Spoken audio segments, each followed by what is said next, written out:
Good morning, everybody. My name is Bproctor, and I have the pleasure today to present the case for teaching students to identify fake news, also known as media literacy. Unfortunately, my webcam is not currently functioning, so you would not be able to see me, but hopefully, I'm still able to make the case of why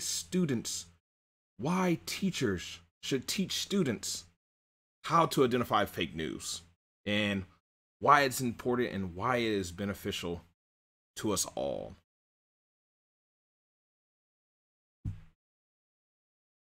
All right, so the next slide here is my stance. I passionately believe that all educators have a civic responsibility to teach their students media literacy to help them make informed decisions. In our day and age where people can get information from all different kind of sources, some reliable, some not, it is very important that students have the skills that are needed to navigate this new environment. And teachers have a unique opportunity because they interact with students every single day to be able to be on the forefront of teaching these skills that could help our country continue to move forward in a positive direction. As I stated, it's a civic responsibility, just like voting, just like taking care of your community. We all owe it to each other to pass on those skills and knowledge to the future generations. My next slide here, we're going to do a little test. I have a little poll to do for you all. The next 3 slides are going to display photos of people.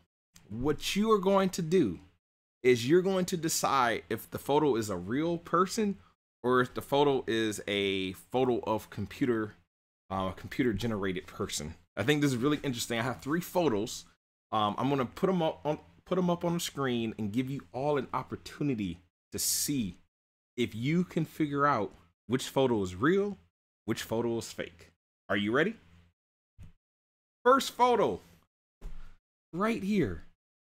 Is this photo of this person real or fake? I'll leave it up. I'll even be kind and give you about 10 seconds. Real or fake? Can you figure it out? All right, are you ready? Next photo. Here we go. Another person. Is this person real or fake?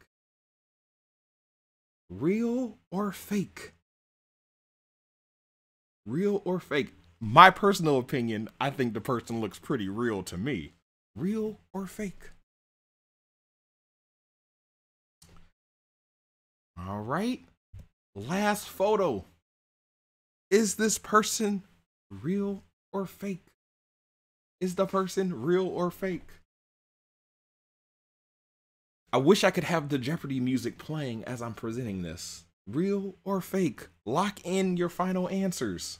Are you ready to know the truth? Spoiler, all the photos were fake. None of the people in the photos were real people. They were all computer generated, using computer software, AI, to create those photos. I really thought that was really interesting because every person in those photos looked real. Like, my brain told me that each of them were real, but they really were not. They were all fake. And to give you a little information, so I got those photos. There's a website called Generated Photos. And basically what the goal of that website is I have it on the screen. They want to build the first commercially viable sources of AI generated content. So basically what they do, when I went to the site and was reading up on it, is they take photos of people, actually real people, and they feed it into a computer software, and they have different parameters that spits out different criteria. So say that you want a person who is of European descent, or if you want a woman or a man, or you want a certain age group, you put it into the computer and they spit out images that aren't real. So they take little bits and pieces of different photos and create. So I really thought that was really amazing because that's what the technology where we're at right now, where a computer can generate images that look so real, but of people who don't exist. I also have a short video on this next slide. You might have seen this before, but this video here from the USA Today is talking about tricked by a fake Obama video. I think it's really interesting to see somewhere the technology's at when it comes to generating stuff that looks real but isn't. So let's watch this video. By feeding a complicated computer program millions of images and sound bites, it can learn to do this. President Trump is a total and complete dipshit. Now, you see, I would never say these things, at least not in a public address, but someone else would. Someone like Jordan Peele. It's called a deepfake. We have the facts. Crafting realistic humanoids in video games or CGI movies used to take years of training, hundreds of people, and millions of dollars. But that's just not the case anymore. Today, with just a little facial mapping and powerful artificial intelligence, these sophisticated machine learning techniques are becoming accessible to people who don't necessarily have massive movie-making budgets. Usually, deepfakes are created to make unique videos, like making Nicolas Cage play Lois Lane in Superman, or putting Steve Buscemi's face on Jennifer Lawrence's body during a Golden Globe speech. This was very truly surprising for me. But as the technology advances and becomes more believable, worries abound. You can sort of see a trajectory develop where within a year or two, it's going to be really hard for a person to distinguish between a real video and a fake video. And as deepfakes spread across online platforms, many have crept onto the darker parts of the internet. Famous singers and actors have been victims to pornographic deepfakes, and sites like Twitter, Reddit, and Pornhub have banned deepfake videos altogether. Deepfakes could very well be used against the US by hostile actors. Elections, political campaigns, and national security could all be at risk. How we move forward in the age of information is going to be the difference between whether we survive or whether we become some kind of up dystopia. We know there are people out there that are trying to divide society, influence elections, and we know this capacity exists. So it's only logical that at some point someone's going to take the next step and sort of weaponize it. But don't fret. The U.S. Department of Defense is already working on ways to uncover whether a video or photo has been doctored in any way. Moving forward, we need to be more vigilant with what we trust from the internet. It's a time when we need to rely on trusted news sources. Like USA Today, for a start. Okay. By feeding a complicated... Oh, sorry about that. Okay. So as they stated in the video, I mean, the technology is there where bad actors can use this computer software to generate stuff, generate images, generate videos that aren't real. And because most people get their information, and this chart here is going to show that 1 in 5 U.S. adults get their political news through social media. It's more important than ever that people have the skills that are necessary to figure out if something's real or something's fake. It's not a Hollywood studio that has to spend millions of dollars to create these images. Any individual like you or I with a computer in the software can generate very convincing images that tells a story, or videos that tells a story, and post it on social media for millions and billions of other people to see. This is why being able to identify fake news is so important. Because honestly, as we saw in the earlier examples, we're not good at figuring out if something's real or fake. We're not good at that at all. And if we go here, this is some data from BuzzFeed and IPSOS.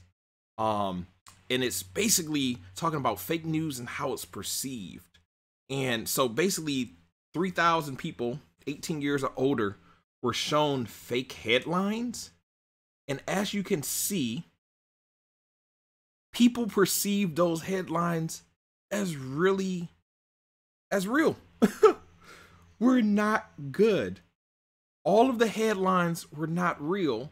but you can see just a small percentage of people stated that it was not at all accurate. We are not good at figuring out what's fake and what's real. This is why the skills need to be taught. Because in our world, people manipulate information all the time. Good example. One way that people fake, other than the images and videos we saw, is they manipulate data. So I have a news article here from Business Insider, and it shows how climate change deniers are skewing statistical data to fit your views. So I'm gonna exit out of full screen mode. I'm gonna go here to our chart, and I'm just gonna scroll through and give you a second. You can always pause the video and just read what it has to say, but one chart shows how climate change deniers are skewing statistics to fit their view. So I'll scroll down here. I won't read it to you all, but I'll pause it here for a second. Feel free to pause this presentation to read what it has to say. And then I'm going to scroll down a little bit more. Again, you can always pause.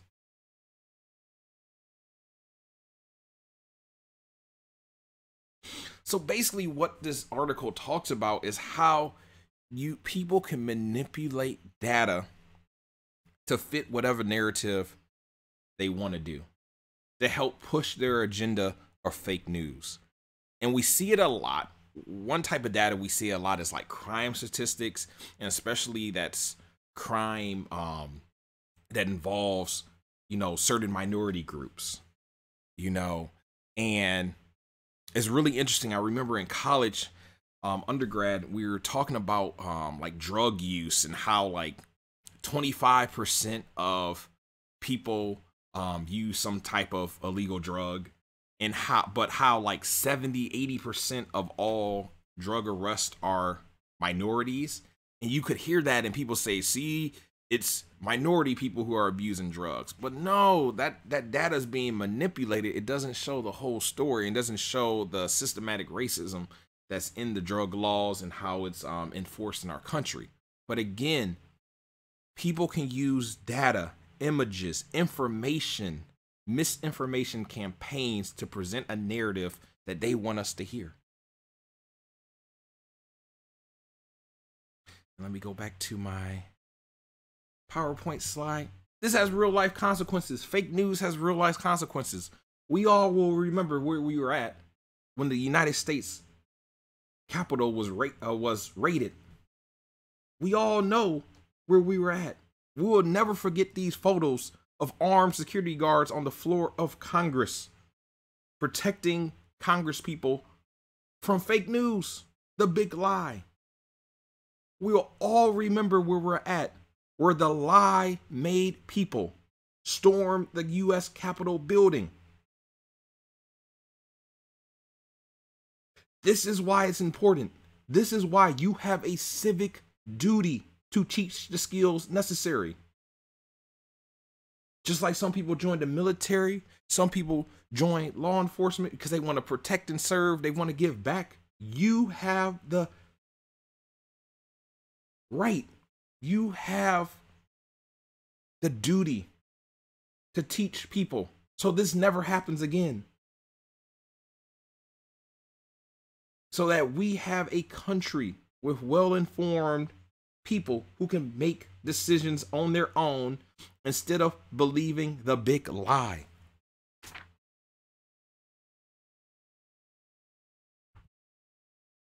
So, how we're going to do that? Basically going to do it with media literacy. Let me show you a short clip.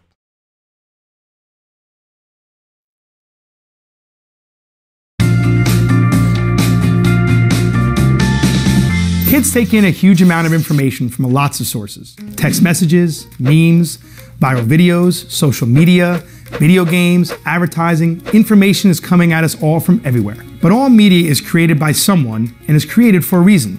Understanding that reason is the basis of media and news literacy. When my daughter asked me about fake news, I explained that we always have to consider the source of the news itself. Fake news is a form of deliberate misinformation that tends to mislead those on the receiving end.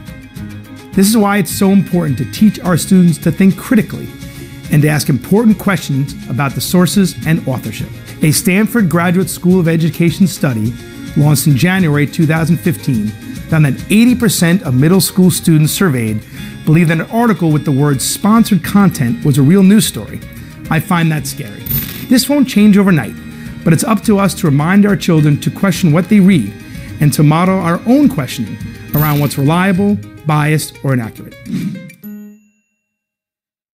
I couldn't say it better myself.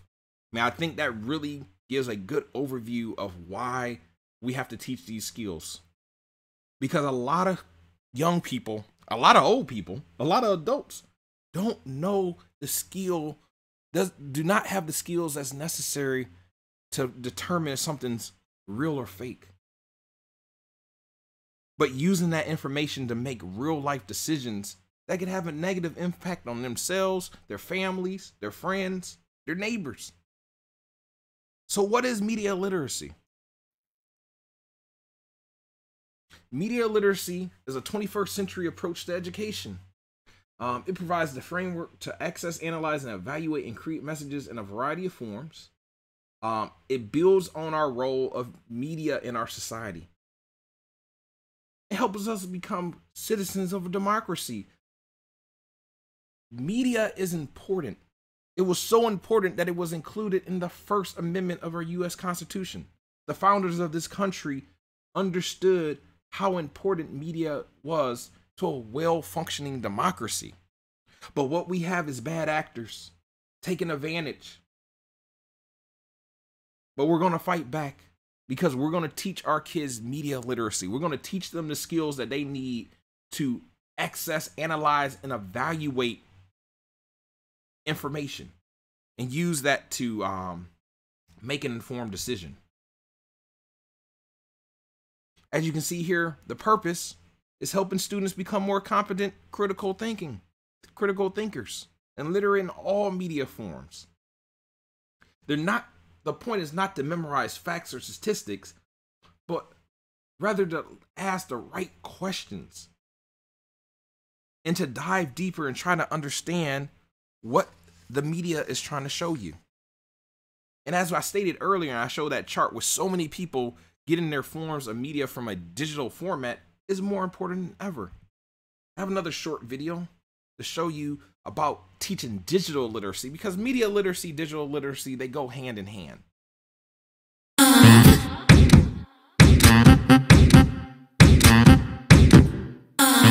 Media used to be straightforward.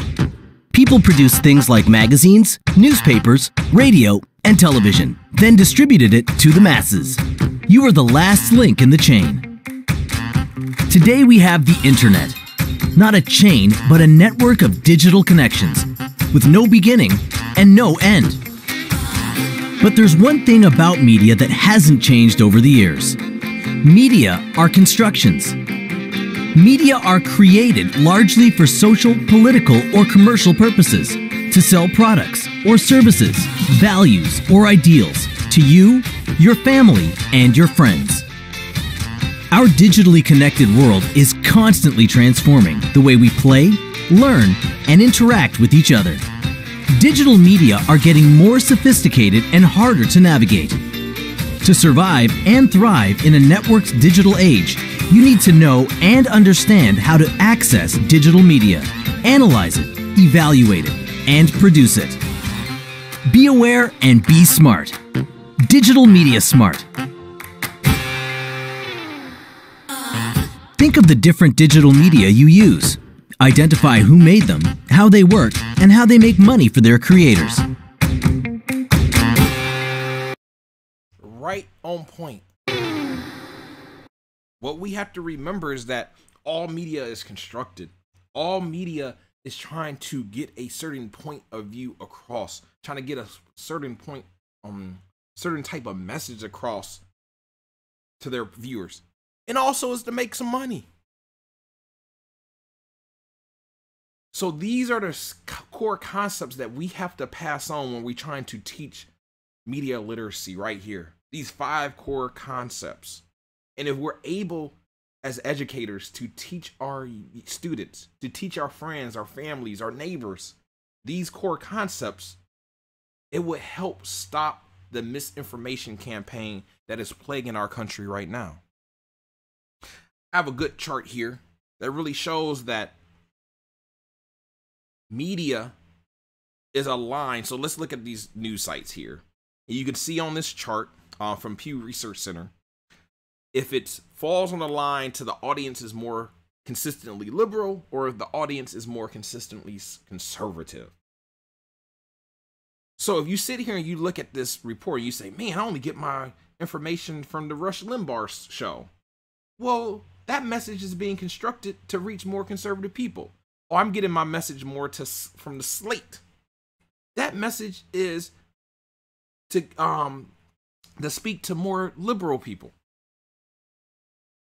But if you're looking at this and like, man, I want to get the news. I just want to know what's going on in the world. But you don't understand how that message is being constructed to reach a certain audience. That's where the trap is. And that's where you get in trouble. And that's where a lot of people. So that's why it's so important to teach those core concepts of media literacy, digital literacy, when we teach our students, and that skill and how to identify that. Because what you're really going to show kids, so this is 24 cognitive biases that's stuffing up your thinking. It's a really interesting chart, and definitely look up this. But what we have to teach, one of the main skills we have to teach is over here, confirmation bias. You favor things that conform to your existing belief, and getting people to understand that. So if you naturally lean to being more conservative politically, if you naturally lean to being more liberal, you're going to believe stuff that favors that kind of mindset. And bad actors, people who want to promote fake news, play into that. They play into that knowing that we're going to want to listen to the stuff that aligns closer to us. So we kind of have to fight that natural bias that we have and sit there and say, maybe I always tend to gravitate towards this certain kind of news. Maybe I always gravitate to be against this kind of news. Maybe I should find something that falls in between. And that's a skill. That's something that has to be taught to people. That's something that we can do in schools, and why it's so important to teach media literacy. So I have a chart here that I found. It was based off of the this news article about how fiction becomes fact on social media. And you can see that it's a flow chart. Facebook is designed to grab and keep our attention, that there is a source of profit. And then you can see how that program is set up to play into our confirmation bias to lead us down the path to where fake news works at the very bottom right. So again, this stuff is done for a reason. And Facebook does it to make money. As we talked about in our core concepts that you would teach your students, it's designed, the system is designed to play into our confirmational bias to make money. And we need to understand that so we can sit there and make an informed decision and say, man, I really always care about this.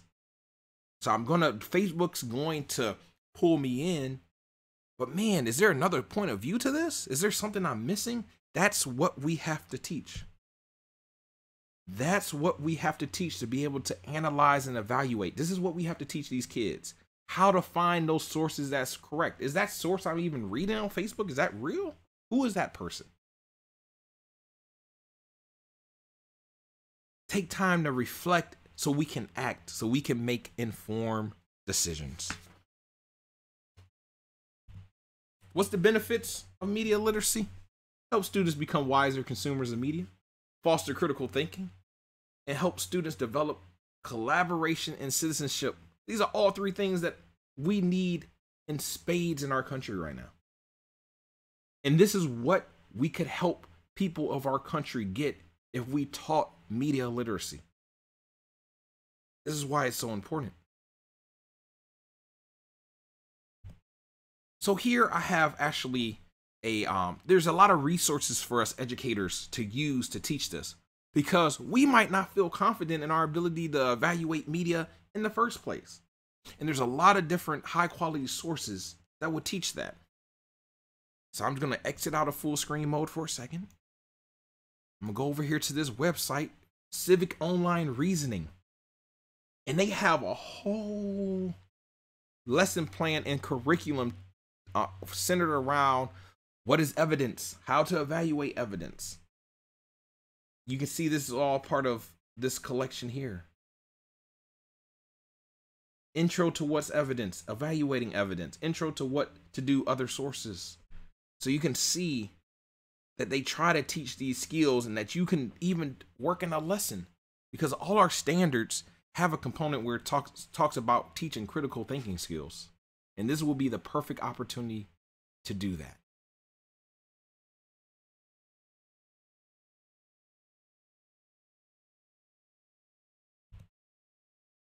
You can hang posters up in your room.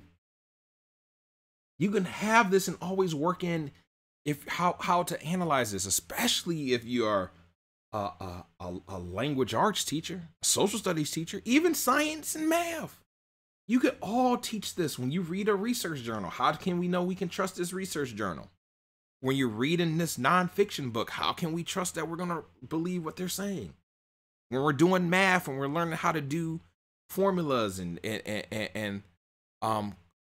expressions, how can we know that this data used is correct?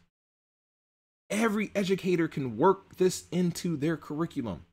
They could teach the skills that are necessary to help students spot fake news. In closing, I just want to present this here. When evidence is attractively presented, convincingly stated, or aligns with our beliefs, it can be tempting to accept it without stopping to ask whether it comes from a reliable source or even supports the claims being made.